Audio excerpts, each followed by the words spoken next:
November 24th, 1971, Portland International Airport.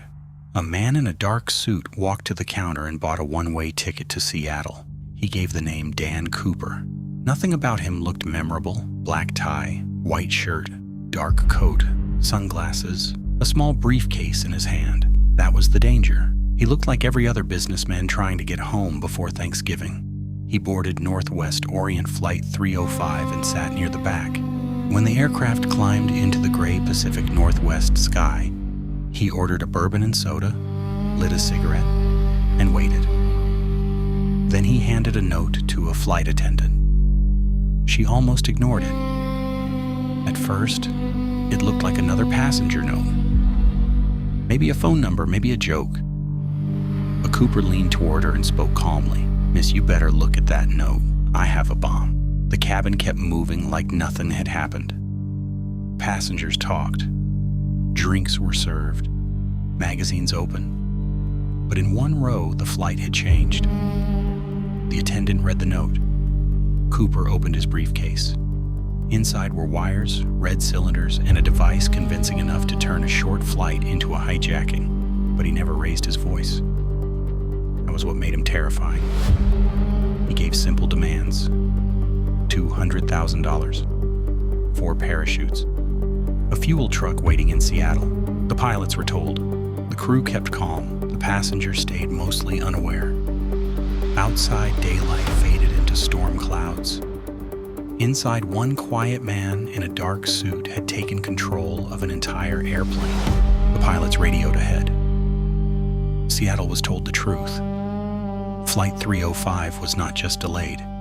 It had been hijacked. On the ground, the FBI moved fast. Cash was gathered. Parachutes were found. Police surrounded the airport from a distance.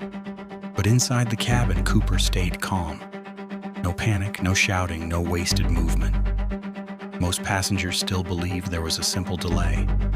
Then the plane landed. Outside, rain hit the runway. Emergency lights flashed far away. No one rushed the aircraft. No one wanted to force Cooper's hand. The ransom came aboard. $200,000 in cash, 4 parachutes. A fuel truck rolled toward the plane. Only then did Cooper make his first trade. The passengers could leave. One by one, they stepped off the aircraft, unaware of how close they had been to danger. But the crew stayed, and Cooper stayed. Now the plane felt different. Quieter, emptier, more dangerous. The refueling dragged on, minutes stretched. The night got darker. Cooper checked the parachutes, looked at the money, and gave the next instructions. The plane would take off again. Flight 305 took off again. This time it was not carrying passengers. It was carrying a ransom.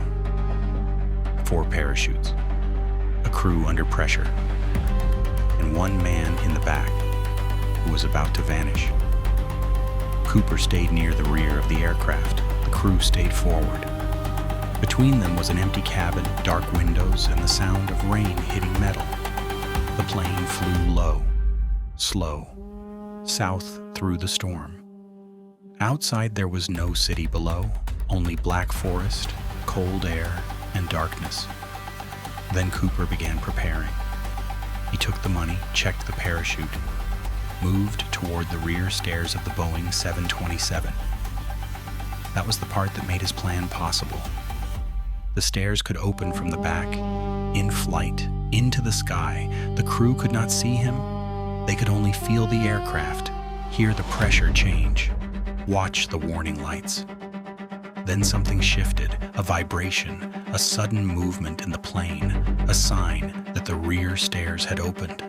Behind the cockpit door, the crew understood what was happening. Cooper was no longer just threatening escape.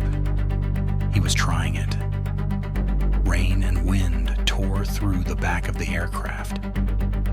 The cabin became a tunnel of noise and cold air. Somewhere below was Washington wilderness.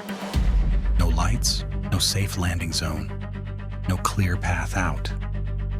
But Cooper had already chosen the impossible. With the money strapped close and the parachute on his back, He stepped into the storm.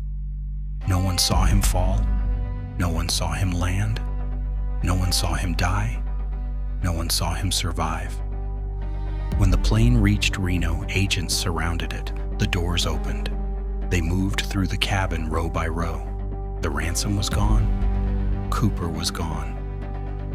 Only traces remained: a tie, a cigarette, parachute gear, empty seats, and one impossible fact. A man had hijacked an airplane, taken the money, jumped into a storm, and disappeared before anyone could stop it.